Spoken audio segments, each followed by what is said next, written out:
इस्लामाबाद में पुलिस ने साबिक विफाकी वजीर हवाबाजी गुलाम सरवर खान को बेटे और भतीजे समेत गिरफ्तार कर लिया है।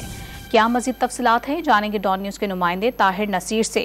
ताहिर नसीर, बताएगा किस वक्त इनकी गिरफ्तारी अमल में लाई गई है और इस हवाले से क्या तफसीलात हैं?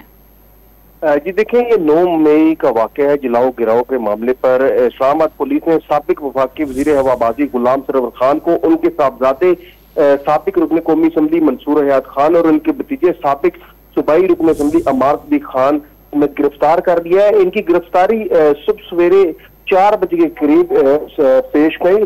तहम इस हवाले से बताया जा रहा है कि तीनों अफराद जो है टक्सरा मुकदमे में पुलिस को मतलूब थे। गुलाम सरवर खान की गिरफ्तारी के लिए इससे कबल भी उनके आबाई इलाके पिंड नौशहर छापे मारे गए थे। तीनों पीटीआई रहनुमा इस्लामाबाद में एक दोस्त की रहायशगाह पर मौजूद थे जब ये छापे मारे गए। ताहम इस हवाले से अभी तक रावलपिंडी पुलिस ने इस बात की तस्दीक नहीं की कि क्या गुलाम सरवर खान को गिरफ्तार कर लिया गया। अलबत्ता जो जराए हैं पुलिस को ये बताते हैं कि तीनों को, जिसमें गुलाम सरवर खान, उनके साहबजादे और उनके भतीजे को गिरफ्तार कर लिया गया है। जी।